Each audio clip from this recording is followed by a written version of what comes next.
Karne nyingi zilizopita, katika karne ya 17, familia 5 zilifika na kuanzisha makazi yao katika koloni la Ipswich. Familia hizo hazikuwa za kawaida, kwa sababu kila moja ilikuwa imepewa nguvu za ajabu za kichawi zilizoitwa nguvu. Nguvu hizo ziliwafanya wawe tofauti na wanadamu wa kawaida. Lakini baada ya muda, tamaa iliingia. Familia moja kati ya hizo 5 ilitamani nguvu zaidi kuliko ilivyokuwa nayo. Walitaka kuwatawala wengine wote. Kutokana na tamaa hiyo, familia hiyo ilifukuzwa na kulaaniwa. Familia 4 zilizobaki, kwa hofu ya kuangamia, zikaungana na kuwapa agano la siri lililoitwa Covenant. Agano ambalo lingelinda damu zao na nguvu zao kizazi hadi kizazi. Miaka mingi baadaye, kizazi cha sasa cha familia hizo 4 bado kilikuwa hai. Wanafunzi 4 wa Spencer Academy walijulikana sana shuleni humo. Majina yao yalikuwa Caleb, Pog, Reed na Tyler. Walikuwa marafiki wa karibu sana, vijana wenye mvuto, pesa, umaarufu na siri nzito iliyofichwa nyuma ya tabasamu zao. Wanafunzi wengi waliwaita wana wa Ipswich, bila kujua kuwa jina hilo lilikuwa na maana ya kweli kuliko walivyodhani. Usiku mmoja, vijana hao walisimama juu ya jabali refu lililotazama msitu mweusi. Upepo mkali ulivuma huku ukitikisa miti. Kwa kujiamini, waliinua mikono yao na kutumia nguvu zao za kichawi. Miili yao ikaruka hewani kutoka juu ya jabali hilo na kushuka chini kwa kasi kubwa. Lakini badala ya kuumia, walitua salama kabisa, kana kwamba hewa yenyewe ilikuwa imewabeba. Kutoka hapo, wakaenda moja kwa moja kwenye bonfire ya shule, wakitokea kwa mbwembwe, kana kwamba walikuwa wafalme wa usiku. Kwenye sherehe hiyo ya moto wa usiku, Kate, mpenzi wa Pog, aliwatambulisha kwa msichana mpya aliyeitwa Sarah. Sarah alikuwa mwanafunzi mpya, mrembo, mtulivu na mwenye sura ya kuvutia. Lakini hakutoka katika familia tajiri kama wanafunzi wengi wa Spencer Academy. Alikuwa pale kwa ufadhili wa masomo, jambo ambalo lilimfanya aonekane kama mgeni katika dunia ya watoto wa matajiri. From the Boston Public. Muda mfupi baada ya kuwasili, Sarah alianza kudharauliwa na msichana mmoja mwenye kiburi aitwaye Chase. Chase alimkejeli kwa sababu ya hali yake ya maisha, akimfanya aonekane duni mbele ya kila mtu. Caleb hakuvumilia. Alisimama na kumkemea Chase hadharani. Hilo lilimkera Aaron, kijana mwenye hasira na mshikaji wa Chase, ambaye aliingilia kati na kutaka kuanzisha ugomvi. Kabla ugomvi haujaanza, Reed alitumia nguvu zake kwa siri. Ndani ya sekunde chache, Aaron alianza kutapika mbele ya kila mtu. Aibu ilimfunika na watu wakaanza kumcheka. Kabla hali haijatulia, sauti ilisikika ikisema polisi walikuwa njiani. Kila mtu akakimbia ovyo gizani, akijaribu kutoroka kupitia msitu. Sarah, Kate na Chase walijaribu kuondoka kwa gari, lakini gari likagoma kuwaka. Reed akajitolea kusaidia. Akafungua bonnet na kujifanya anakagua injini, lakini ukweli alikuwa akitumia uchawi wake kuliamsha gari. Sekunde chache baadaye, injini ikawaka kana kwamba hakuna kilichokuwa kimeharibika. Baada ya wasichana kuondoka, wale vijana 4 wakaingia kwenye gari lao na kuamua kufurahia mchezo wa hatari. Polisi walipoanza kuwafukuza, walikimbiza gari lao kwa kasi ya ajabu katikati ya msitu wa giza. Magurudumu yaliteleza kwenye matope, matawi yakivunjika pembeni mwao, lakini hawakugusa mti hata mmoja. Walitoka msituni na kujikuta kwenye uwanda mkubwa uliofunikwa na ukungu mzito. Mbele yao kulikuwa na jabali kubwa. Walikuwa wakielekea moja kwa moja kuligonga. Polisi waliokuwa nyuma yao walidhani huo ungekuwa mwisho wao. Lakini sekunde za mwisho, wale vijana walitumia nguvu zao pamoja. Wengine wakalenga nguvu zao mbele na gari likapaa hewani. Liliruka juu ya korongo kubwa kana kwamba lilikuwa ndege. Ndani ya ukungu gari lao likatoweka kabisa. Polisi wakabaki wamepigwa na butwaa. Lakini sekunde chache baadaye, gari lile lile likaanguka kutoka angani nyuma ya gari la polisi. Maafisa wale walipatwa na hofu kubwa kiasi cha kushindwa hata kuelewa walichokiona. Kabla hawajajitambua, wale vijana walikuwa tayari wametoweka gizani. Caleb aliporudi nyumbani usiku huo, alimkuta mama yake bado macho akimsubiri. Uso wake ulikuwa umejaa wasiwasi. Alimkumbusha Caleb kuhusu baba yake na jinsi alivyopotea kwa sababu ya nguvu hizo. Kisha akamwambia ukweli ambao Caleb tayari alimjua, lakini hakutaka kuukubali. Alimwambia kuwa baada ya kutimiza miaka 18, nguvu zake zingekuwa mara 1000 zaidi ya alizokuwa nazo sasa. Lakini nguvu hizo zilikuwa kama sumu tamu. Zingemvuta, zingemlewesha, na akizoea kuzitumia kupita kiasi, zingekula mwili wake taratibu mpaka asibaki kitu. Wakati huo huo, polisi waligundua gari lililoachwa porini. Ndani yake kulikuwa na kijana mmoja aliyekaa kimya kabisa. Hakuwa anaitikia chochote. Walipovunja kioo kumtoa, waliganda kwa hofu walipoona macho yake yote yalikuwa meupe kabisa, kana kwamba roho yake ilikuwa tayari imeondoka. Asubuhi iliyofuata, Sarah akiwa mabwenini alimuuliza Kate kwa nini wale wavulana waliitwa wana wa Ipswich.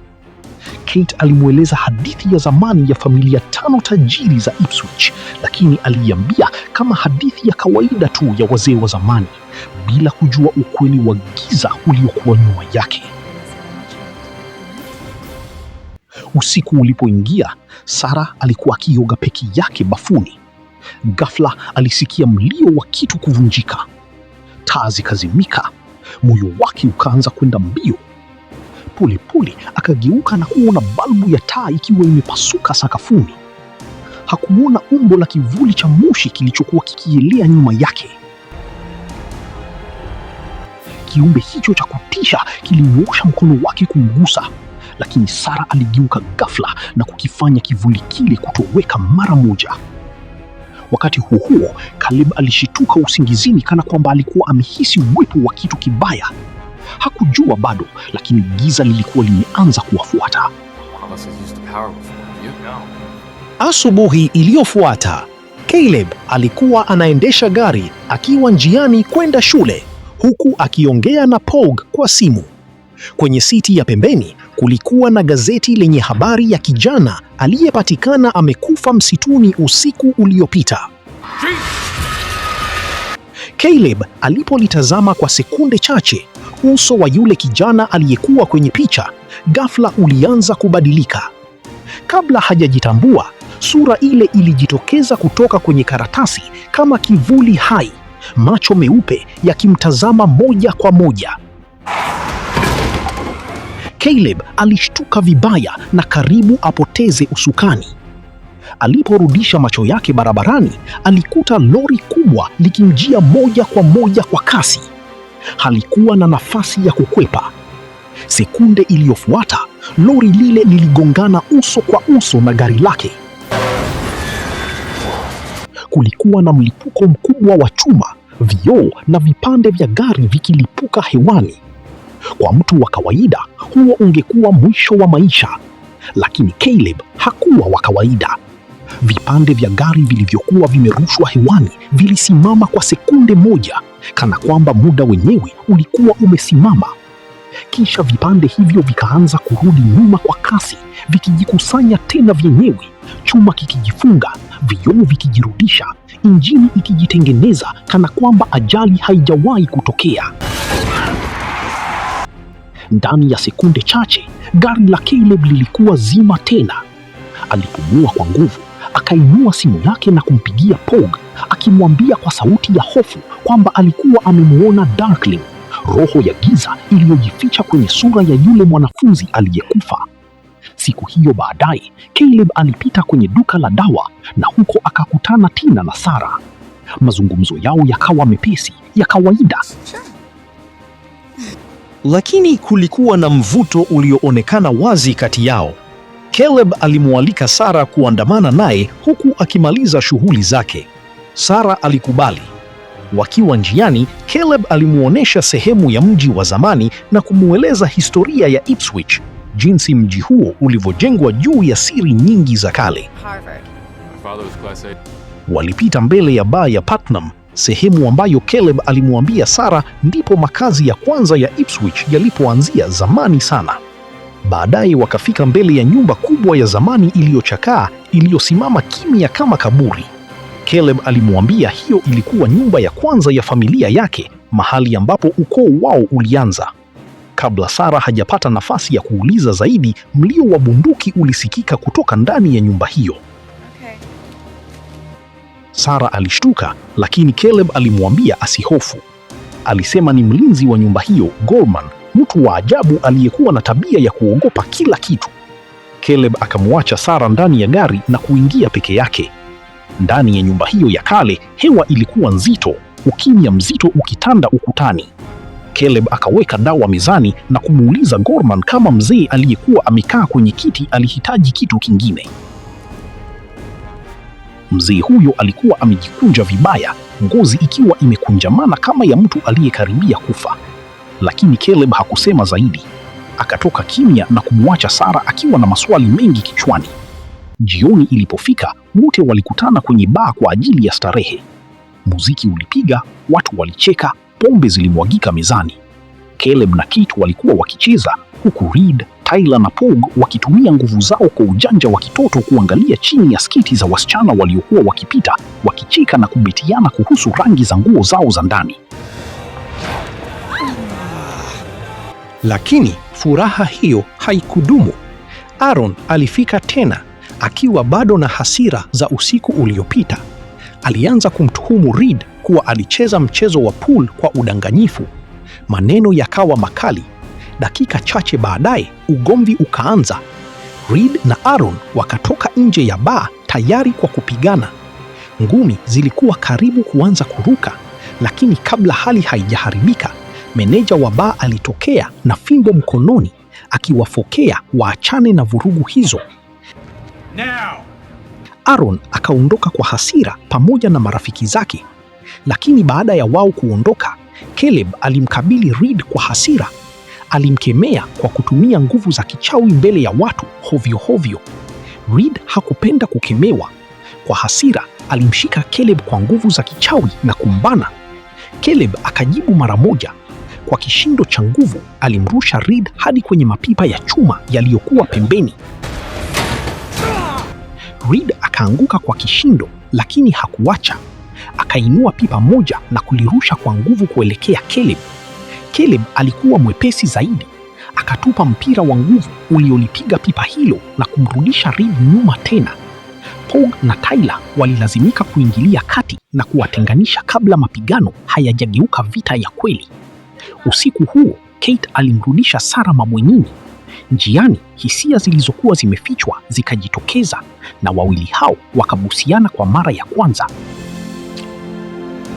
Lakini usiku haukuwa wa mapenzi peke yake. Sarah alipokuwa amelala, buibui mdogo aliingia dirishani na kutambaa taratibu kitandani mwake. Akapanda usoni kwake, akatembea polepole juu ya ngozi yake, kisha akaingia ndani ya sikio lake. Sarah alishtuka usingizini, akihisi kitu kisicho cha kawaida. Alipoondoa shuka, damu ilimkimbia usoni. Kitanda chake kilikuwa kimejaa buibui. Aliinuka kwa hofu na kuruka sakafuni, lakini hata huko kulikuwa na buibui wengi zaidi wakimjia. Walikuwa kila upande. Akapiga kelele kwa hofu. Mmoja akatambaa juu ya Kate, akaingia puani kwake, kisha akatoka katikati ya paji la uso wake. Sarah akapiga yowe kali, na hapo ndipo alipoamka kwa ghafla. Alikuwa bado kitandani. Hakukuwa na buibui, hakukuwa na damu, hakukuwa na chochote. Ilikuwa ndoto, lakini moyo wake ulikuwa ukidunda kwa kasi.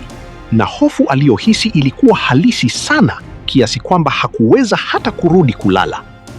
Wakati huo huo, Caleb naye hakuwa amelala. Simu yake ikaita. Ilikuwa Pog. Kwa sauti ya hofu, Pog alimwambia kuwa naye pia alikuwa amemuona yule mzimu. Na hapo Caleb akajua jambo moja kwa hakika. Kitu kibaya kilikuwa kimeamka. Asubuhi iliyofuata, Sarah aliamka akiwa bado na hofu ya ndoto ya usiku uliopita. Ingawa alijaribu kujituliza, moyo wake haukuwa umetulia.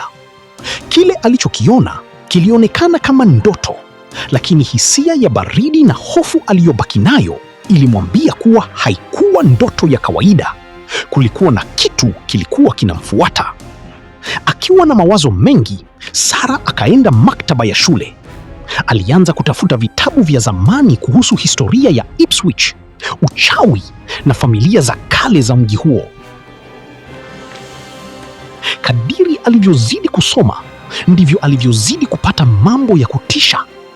Aligundua kuwa buibui waliokuwa wamemjia usiku walikuwa sehemu ya uchawi wa kale, uchawi wa kuleta hofu na maumivu kwa njia ya ndoto. Pia aligundua kuwa mji wa Ipswich ulikuwa na historia ndefu ya uwindaji wa wachawi na kwamba kila kitu kilianza hapo hapo walipokuwa. Wakati Sarah akichimba siri hizo, upande mwingine wa shule hali ilikuwa mbaya zaidi. Baada ya mazoezi ya kuogelea, Chase alikuwa kwenye chumba cha kubadilishia nguo. Aaron, ambaye bado alikuwa na chuki na hasira, alianza tena kumkejeli kwa maneno ya dharau. Chase alimjibu kwa utulivu wa kejeli, akimdhalilisha mbele ya wenzake kwa kumshambulia kwa maneno makali kuhusu wanaume wake. Aaron akakasirika na kumpiga ngumi, lakini Chase hakuyumba hata kidogo. Kwa haraka wa ajabu, alimshika Aaron na kumwangusha chini kwa mjongeo mmoja tu safi na wa kutisha. Chumba kizima kikabaki kimya. Wote waliokuwa pale walibaki wakimtazama Chase kwa mshangao. Hakuwa wa kawaida. Jioni hiyo, Caleb alimtoa Sarah tena. Safari hii walikuwa karibu zaidi kuliko mwanzo. Waliendesha kimya kwa muda, upepo ukipenya dirishani huku usiku ukiwa mtulivu. Caleb akamuomba Sarah waende pamoja kwenye tamasha la Fall Fest siku ya Jumamosi. Akamwambia pia kuwa siku hiyo ilikuwa siku yake ya kuzaliwa. Sarah akatabasamu na kukubali. Kwa muda mfupi, giza lilionekana kusahaulika. Walipokuwa ndani ya gari, ukimya ukabadilika kuwa mvuto. Caleb akamsogelea Sarah, na safari hii busu lao halikuwa la aibu wala la haraka. Lilikuwa la muda mrefu, la moto na lililobeba hisia zilizokuwa zimeanza kukua kimya kimya kati yao. Lakini usiku ulipoingia na Caleb kurudi nyumbani, amani hiyo ilikufa upesi. Alipoingia kitandani na kufumba macho, alihisi uwepo wa kitu ndani ya chumba chake. Macho yake yakafumbuka ghafla. Pembeni ya kitanda chake pale gizani alisimama yule mzimu tena. Uso wa yule kijana aliyekufa, macho meupe yasiyo na uhai, ukimtazama moja kwa moja. Caleb alishtuka na kunyanyuka mara moja. Lakini kwa sekunde hiyo hiyo mzimu ule ukatoweka. Siku iliyofuata, wakati wa mazoezi ya kuogelea, Caleb na Chase waliingia kwenye mashindano ya kuogelea. Wote wawili walikuwa wenye nguvu, wenye kasi na wenye ushindani. Walipoanza walikuwa sambamba kabisa, kila mmoja akimsukuma mwenzake kwa nguvu. Lakini ghafla Chase akaanza kubadilika. Macho yake yakageuka meusi kabisa. Caleb aliona mabadiliko hayo akiwa ndani ya maji, lakini tayari ilikuwa imechelewa. Chase alikuwa akitumia nguvu zake ndani ya maji. Kwa nguvu isiyoonekana, alimvuta Caleb na kuugonga kichwa chake ukutani kwa nguvu kubwa. Caleb akapoteza fahamu hapo hapo na mwili wake kuzama ndani ya maji. Sekunde chache baadaye alifumbua macho yake akiwa nje ya bwawa. Marafiki zake walikuwa juu yake wakimwangalia kwa hofu. Wakamwambia kuwa Chase ndiye aliyemwokoa baada ya kuzama. Lakini Caleb sasa alikuwa na uhakika. Chase alikuwa anaficha kitu. Baadaye siku hiyo, Chase aliitwa ofisini kwa mkuu wa shule. Mkuu wa shule alimwonyesha kitambulisho cha Chase ambacho polisi walikuwa wamekikuta ndani ya gari la yule mwanafunzi aliyekufa msituni. Hilo lilikuwa jambo zito.